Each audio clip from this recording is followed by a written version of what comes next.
Hello students, hope you all are preparing well for your exams. क्योंकि exams पास आ रही है, हमने ये नए सीरीज शुरू किए हैं ऑनलाइन लेक्चर्स की, सो दैट आपको लास्ट मिनट रिवीजन करने में मदद मिले। सीए फाउंडेशन के लॉ और इकोनॉमिक्स के सिलेबस के लिए हम बहुत सारे वीडियोस आगे भी लाने वाले हैं। आज का ये वीडियो है द इंडियन कॉन्ट्रैक्ट एक्ट 1872, इसका first part. So let's begin.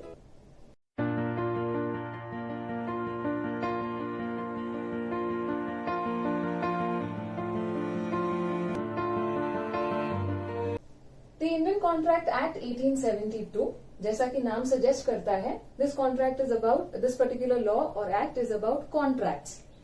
और कुछ लॉज के नाम आपने सुने होंगे, सेल ऑफ गुड्स एक्ट या पार्टनरशिप एक्ट। पहले ये दोनों के जो भी कंटेंट्स है, ये दोनों एक्ट्स के जो कंटेंट्स है, वो भी कॉन्ट्रैक्ट एक्ट में ही कवर्ड थे। धीरे धीरे उसके सारे प्रोविजंस को हटाकर एक सेपरेट एक्ट बनाया गया for partnership, the Indian partnership act. और सेल ऑफ गुड्स से रिलेटेड जो प्रोविजंस थे उसको हटाकर नया एक्ट बनाया गया, sale of goods act.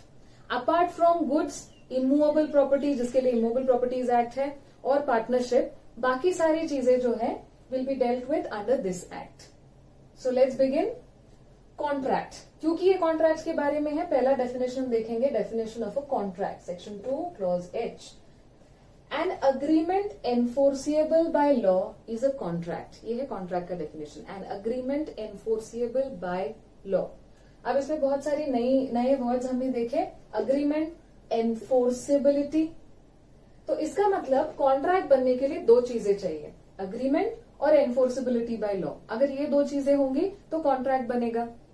So contract को समझने से पहले हमको ये दो चीजों को समझना होगा। So let's understand what do you mean by agreement. अब अग्रीमेंट का definition, section 2 clause E says promise और set of promises which form consideration for each other. कुछ नहीं समझ में आया होगा, let's break it.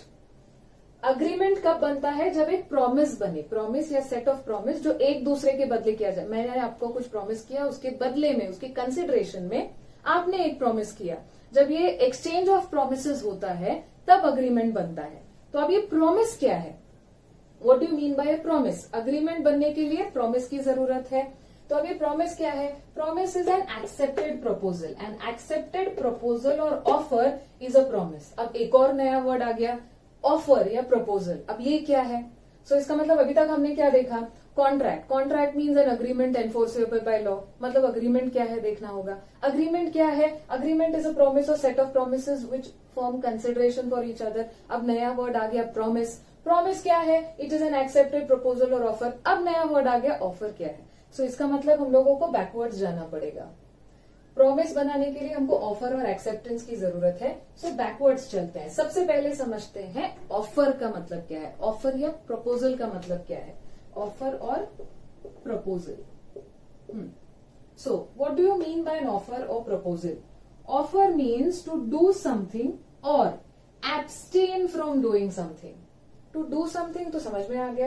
Abstain from doing something means अपने आप को कुछ चीज करने से रोकना। Not doing something, not to do something और नॉट डूइंग समथिंग। अब इसके एग्जाम्पल्स देखते हैं, टू डू समथिंग या नॉट टू डू समथिंग के। अब एग्जाम्पल के तौर पर to do something, if I say I want to sell my car for ₹50,000, I want to sell my Maruti 800 car for ₹50,000, ये मेरा ऑफर है। अब इसको हम ऑफर कह रहे हैं तो कौन सा वाला कंडीशन सेटिस्फाई कर रहा है? It is an offer to do something. क्या करना है मुझे? I want to sell my car, I am offering to sell my car, to do something. Clear? दूसरा हो गया एब्सटेन फ्रॉम डूइंग समथिंग। अब एब्सटेन फ्रॉम डूइंग समथिंग का मतलब क्या है? इसके लिए एग्जाम्पल देखते हैं एम्प्लॉयमेंट कॉन्ट्रैक्ट का। जब अब लेट्स से मैं अगर किसी कंपनी में एज एन एम्प्लॉय ज्वाइन कर रही हूं तो मैं कॉन्ट्रैक्ट ऑफ एम्प्लॉयमेंट साइन करूंगी। अब जनरली ये कॉन्ट्रैक्ट ऑफ एम्प्लॉयमेंट में क्लॉज होता है जहां पर लिखा होता है कि जिस कंपनी में आप एज एन एम्प्लॉय काम करते हो, वो कंपनी जिस बिजनेस में है, आप वही बिजनेस उसके एम्प्लॉय बनकर अपना प्राइवेट बिजनेस नहीं कर सकते उसी लाइन में जिस लाइन में आपका कंपनी ऑपरेट कर रहा है। अब ये जो है ये नॉन कॉम्पिटिशन क्लॉज होता है। अब इसमें क्या है, जब एक एम्प्लॉय कंपनी के साथ कॉन्ट्रैक्ट साइन कर रहा है एम्प्लॉयमेंट का, he is offering to not to do something, abstain from doing something. So मैंने जब ये कॉन्ट्रैक्ट ऑफ एम्प्लॉयमेंट साइन किया, I promise that I will abstain from doing what? The same business what my company is into.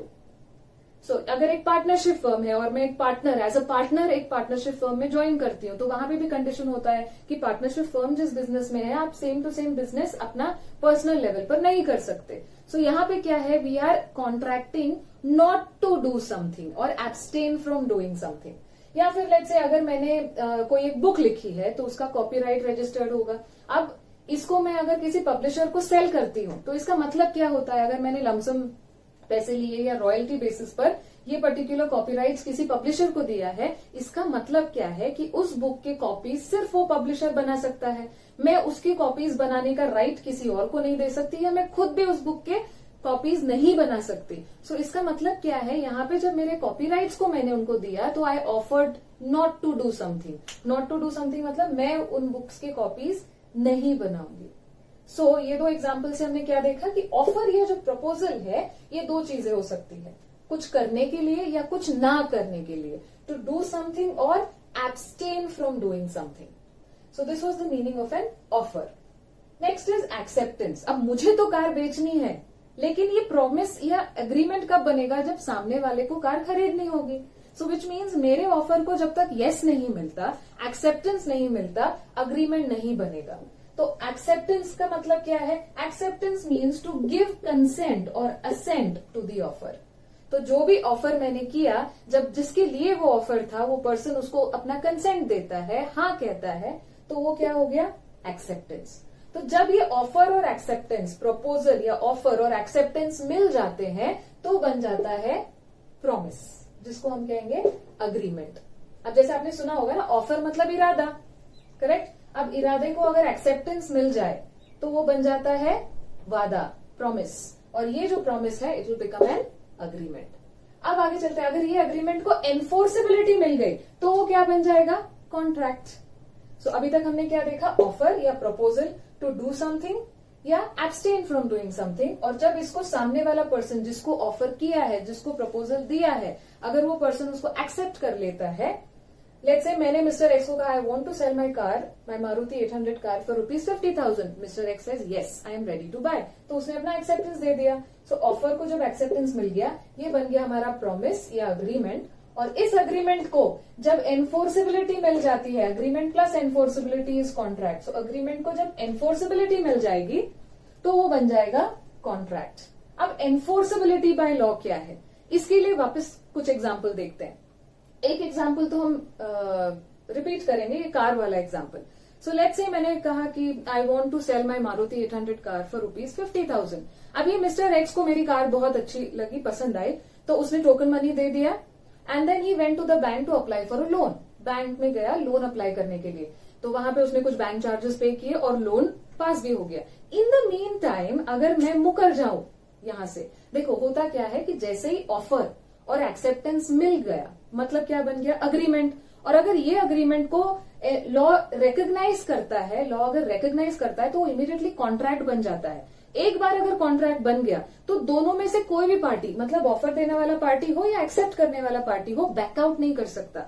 अगर offer या अगर कोई भी party, जो ऑफर करने वाला है वो ऑफरर या जिसने एक्सेप्ट किया वो एक्सेप्टर, अगर ये दोनों में से कोई भी पार्टी बैकआउट करता है तो उसको हम ब्रीच ऑफ कॉन्ट्रैक्ट मानेंगे। जब ब्रीच होता है किसी कॉन्ट्रैक्ट का तो डैमेजेस देने पड़ सकते हैं, या फिर कोर्ट में केस भी फाइल हो सकता है, सूट भी फाइल हो सकता है। क्योंकि केस फाइल हो सकता है, क्योंकि डैमेजेस देना एनफोर्सेबल है, तो इसका मतलब, इसी का मतलब होता है एनफोर्सेबिलिटी बाय लॉ, यानी लॉ उस पर्टिकुलर कॉन्ट्रैक्ट को रिकॉग्नाइज कर रहा है। इसका मतलब कोई भी पार्टी अगर वो कॉन्ट्रैक्ट को ब्रीच करेगा तो उसके बारे में डैमेजेस देना है या क्या पनिशमेंट्स होंगी या केस फाइल हो सकता है। It means enforceability by law है।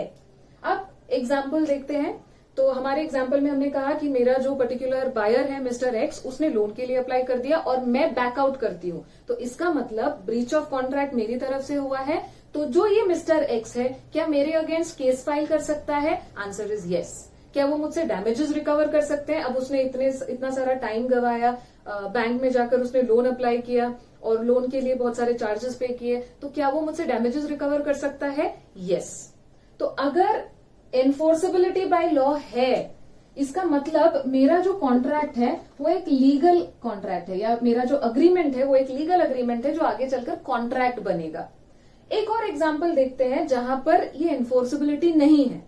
दूसरे एग्जाम्पल में लेट्स से मैंने ऐसे ही पढ़ाते पढ़ाते अपने स्टूडेंट्स को ऑफर किया कि इस संडे घर पर लंच के लिए आना। आप सब लोग क्लासरूम में ऐसे ही बोल दिया कि आप लोग संडे लंच के लिए आओगे, तो मैंने ऑफर किया। अब इमीडिएटली रिएक्शन था, आपका रिएक्शन क्या होगा? यस ऑफ कोर्स आएंगे। सो ऑफर था कि लंच के लिए आओगे और सामने से एक्सेप्टेंस मिल गया, यस मैम हम तो आएंगे। तो यहाँ पे क्या हुआ? ऑफर और एक्सेप्टेंस मिल गया। मतलब क्या बन गया? हमने देखा है ऑफर और एक्सेप्टेंस जब मिल जाते हैं तो अग्रीमेंट बनता है, अग्रीमेंट बन गया। अब मैंने तो ऐसे ही एग्जाम्पल देने के लिए क्लास में बोल दिया तो स्टूडेंट्स ने सीरियसली ले लिया।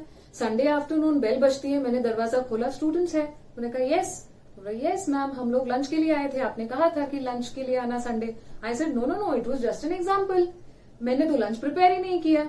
तो अब क्या स्टूडेंट्स लोग बोल सकते हैं कि मैम आपने हमको धोखा दिया है, हम आपके अगेंस्ट केस फाइल करेंगे। स्टूडेंट्स तो फिर भी बोल भी दे, चलो क्या कोर्ट ये केस एक्सेप्ट करेगा कि मैम ने हमको लंच पे बुलाया बट उन्होंने लंच नहीं बनाया तो हम इनके अगेंस्ट केस करना चाहते हैं? क्या इस तरह का केस कोर्ट में एक्सेप्ट होगा? नहीं होगा। विच मीन्स इस तरह के अग्रीमेंट को जो है एनफोर्सेबिलिटी नहीं है। सो अग्रीमेंट्स नॉट एनफोर्सेबल, यानी कि ये वाला जो अग्रीमेंट था लंच पे बुलाने वाला अग्रीमेंट, वो एक लीगल अग्रीमेंट नहीं था जो आगे जाके कॉन्ट्रैक्ट नहीं बनेगा, वो एक सोशल अग्रीमेंट है। सो इससे ये पता चलता है कि एनफोर्सेबिलिटी बाय लॉ के बेसिस पर अग्रीमेंट के दो टाइप्स होते हैं, लीगल अग्रीमेंट्स और सोशल अग्रीमेंट्स। सोशल अग्रीमेंट्स वो अग्रीमेंट्स है जिसको लॉ एनफोर्सेबिलिटी नहीं देता है, कोई केस वेस फाइल नहीं होने वाला, कोई डैमेजेस नहीं मिलने वाले, इनको हम बोलेंगे सोशल अग्रीमेंट्स, जो कभी भी कॉन्ट्रैक्ट नहीं बनेंगे। और जिसको एनफोर्सेबिलिटी ऑफ लॉ मिल जाती है वो लीगल अग्रीमेंट्स है जो आगे चलकर बनते हैं कॉन्ट्रैक्ट। ये हमने डेफिनेशन में भी देखा, agreement enforceable by law is a contract. So यहाँ पे हमने क्या देखा? दो अग्रीमेंट्स देखे, एक कॉन्ट्रैक्ट बन गया और एक कॉन्ट्रैक्ट नहीं बना। इसका मतलब क्या हुआ? Can I say this? All agreements are not contracts. अभी तो देखा, एक अग्रीमेंट देखा एक्स को कार बेचने वाला, वो कॉन्ट्रैक्ट है, और एक एग्रीमेंट देखा स्टूडेंट्स को लंच पे इनवाइट करने वाला जो कॉन्ट्रैक्ट नहीं है। इसका मतलब all agreements are not contracts. लेकिन क्या एक कॉन्ट्रैक्ट बनाने के लिए अग्रीमेंट का होना जरूरी है? Yes. So all contracts are agreements. So ये क्या स्टेटमेंट है? देखो, all agreements are not contracts but all contracts are agreements. So this is clear. अब अभी तक हमने क्या देखा? जस्ट ऑफ इट, एक कॉन्ट्रैक्ट बनाने के लिए क्या चाहिए? डेफिनेशन के हिसाब से an agreement enforceable by law is a contract. तो कॉन्ट्रैक्ट बनाने के लिए अग्रीमेंट चाहिए और एनफोर्सेबिलिटी चाहिए। अब आते हैं अग्रीमेंट पे। अग्रीमेंट क्या है? अग्रीमेंट इज अ प्रॉमिस और अ सेट ऑफ प्रॉमिस, एक दूसरे के एक्सचेंज में दिया गया प्रॉमिस इज एन अग्रीमेंट। इसका मतलब प्रॉमिस क्या है देखना होगा। प्रॉमिस क्या है? जो एक्सेप्टेड ऑफर या एक्सेप्टेड प्रपोजल होता है उसको हम कहते हैं प्रॉमिस। इसका मतलब अब दो चीजें देखनी पड़ेंगी, ऑफर या प्रपोजल और एक्सेप्टेंस। ऑफर क्या हो सकता है? Offer can be to do something और एब्सटेन फ्रॉम डूइंग समथिंग। कुछ करना है या कुछ ना करने का ऑफर भी हो सकता है। और इस करने या ना करने के ऑफर को जब सामने वाले की हामी मिलती है, हाँ कहता है सामने वाला, एक्सेप्टेंस देता है, तो ऑफर प्लस एक्सेप्टेंस बन जाएगा अग्रीमेंट। और ये अग्रीमेंट अगर एनफोर्सेबल है तो बनेगा कॉन्ट्रैक्ट। तो चलते हैं एनफोर्सेबिलिटी पे। अब दो चीजें हो सकती है, अगर अग्रीमेंट बनाया है तो दो चीजें होंगी, या तो एनफोर्सेबल बाय लॉ है या फिर नहीं है। हमने एग्जाम्पल देखा, अगर एक लीगल अग्रीमेंट है इसका मतलब उसके पास एनफोर्सेबिलिटी है। मैंने किसी को कार बेचने का ऑफर किया था, सामने वाले ने एक्सेप्ट किया, अग्रीमेंट बना, कॉन्ट्रैक्ट बन गया। अगर मैं मना करती हूँ तो डैमेजेस देने पड़ेंगे, ब्रीच ऑफ कॉन्ट्रैक्ट माना जाएगा। या फिर दूसरा एग्जाम्पल जो हमने देखा था, लेट्स से मैंने एक किताब लिखी, उसका कॉपीराइट्स किसी पब्लिशर के पास है और मैं घर पे भी बुक्स प्रिंट कर रही हूँ, not allowed, breach of contract हुआ है। क्या वो पब्लिशर मेरे अगेंस्ट केस कर सकता है? यस। इसका मतलब ये कार बेचने वाला या ये बुक वाला जो एग्जाम्पल है, ये दोनों अग्रीमेंट्स के पास एनफोर्सेबिलिटी बाय लॉ है। सूट भी फाइल हो सकता है, डैमेजेस भी मिलेंगे। सो एनफोर्सेबिलिटी बाय लॉ जब होता है, अग्रीमेंट एनफोर्सेबल बाय लॉ जब होता है, वो आगे चलकर बनेगा कॉन्ट्रैक्ट। लेकिन हमने दूसरा एग्जाम्पल देखा जहां पर लंच पर किसी को बुलाया और सामने वाले ने एक्सेप्ट भी किया, अग्रीमेंट तो बन गया। लेकिन अगर दोनों में से कोई भी पार्टी मुकर जाता है, लेट्स से मैंने लंच बना दिया घर पे और स्टूडेंट्स आए ही नहीं, तो क्या मैं स्टूडेंट्स के अगेंस्ट कोई लीगल एक्शन ले सकती हूँ? Answer is no. So which means enforceability अगर अग्रीमेंट के पास नहीं है, एनफोर्सेबिलिटी बाय लॉ नहीं है, तो वो सिर्फ सोशल अग्रीमेंट्स बन के रह जाएंगे, कभी भी कॉन्ट्रैक्ट नहीं बनेंगे। This brings us to the statement which says all agreements are not contracts but all contracts are agreements. अब कॉन्ट्रैक्ट क्या है, अग्रीमेंट कैसे बनता है, ऑफर, एक्सेप्टेंस, ये सब तो देख लिया, लेकिन अगर कॉन्ट्रैक्ट बनाना है तो वैलिड कॉन्ट्रैक्ट बनाओ, राइट? अब जैसे कुछ इलीगल कॉन्ट्रैक्ट्स भी हो सकते हैं. अब जैसे हमने देखा है कि कुछ स्टेट्स में लिकर बैंड है, कुछ स्टेट्स में गुटखा और इस तरह के टोबैको के जो चीजें मिलती है वो सारे बैंड है. तो अगर मिस्टर एक्स और मिस्टर वाई के बीच में कोई कॉन्ट्रैक्ट बनता है टू बाय और to sell certain number of packets of gutkha या लिकर जहां पे बैंड है, अब ये क्या हुआ, ये तो इलीगल कॉन्ट्रैक्ट हुआ.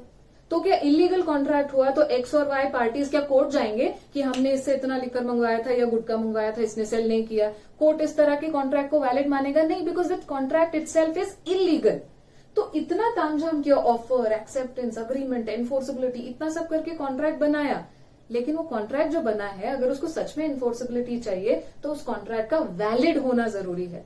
तो हमको सिर्फ कॉन्ट्रैक्ट नहीं बनाना, हमको वैलिड कॉन्ट्रैक्ट बनाना है. अब वैलिड कॉन्ट्रैक्ट कैसे बनाते हैं, essential features of a valid contract क्या होते हैं, ये हमको बताता है section 10 of Indian contract act, जो हम नेक्स्ट वीडियो में डिस्कस करने वाले हैं.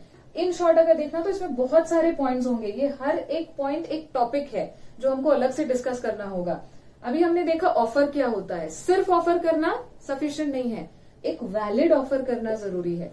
एक्सेप्टेंस भी, हाँ ऐसे ही एक्सेप्ट कर दिया, ये of course I will buy, नहीं चलेगा, एक्सेप्टेंस भी वैलिड होना जरूरी है. तो हर कंपोनेंट, कॉन्ट्रैक्ट का हर कंपोनेंट जब वैलिड होगा तभी जाकर वो कॉन्ट्रैक्ट वैलिड बनेगा. सो सेक्शन 10 के बहुत सारे ये रिक्वायरमेंट्स है, valid offer, valid acceptance, capacity to contract. अब जैसे एग्जाम्पल के तौर पर अगर एक 10 साल के बच्चे के साथ आप कॉन्ट्रैक्ट एंटर करते हो, क्या वो वैलिड रहेगा? आंसर इज नो, बिकॉज बच्चे के पास कैपेसिटी टू कॉन्ट्रैक्ट है ही नहीं. सो उम्र क्या होती है, किस एज के बाद कॉन्ट्रैक्ट एंटर कर सकते हैं? सपोज किसी शराबी से जब वो पूरी तरह से नशे में धुत है, उस वक्त अगर उससे कोई कॉन्ट्रैक्ट साइन किया, वो अगर कल को कोर्ट में प्रूव कर देता है कि मैं तो नशे में था, तो प्रॉब्लम हो जाएगी. इसका मतलब अगर कॉन्ट्रैक्ट वैलिड बनाना है तो उसके बहुत सारे कंपोनेंट्स हैं जिसको ध्यान में रखने होंगे, जो हमारे आने वाले वीडियोस में रहेंगे. So next video will deal with valid offer, मतलब सिर्फ ऑफर नहीं बनाना, हमको एक वैलिड ऑफर देना है. फिर हम डिस्कस करेंगे एक valid acceptance, consideration, object, purpose, बहुत सारी चीजें हैं आने वाले वीडियोस में. सो अगर आपको ये वीडियो अच्छा लगा है and you want to follow the series of videos for your revision, make sure that you subscribe the channel and please press the bell icon so that सारे notifications आपको मिलते रहे. Till then, happy learning. Thank you.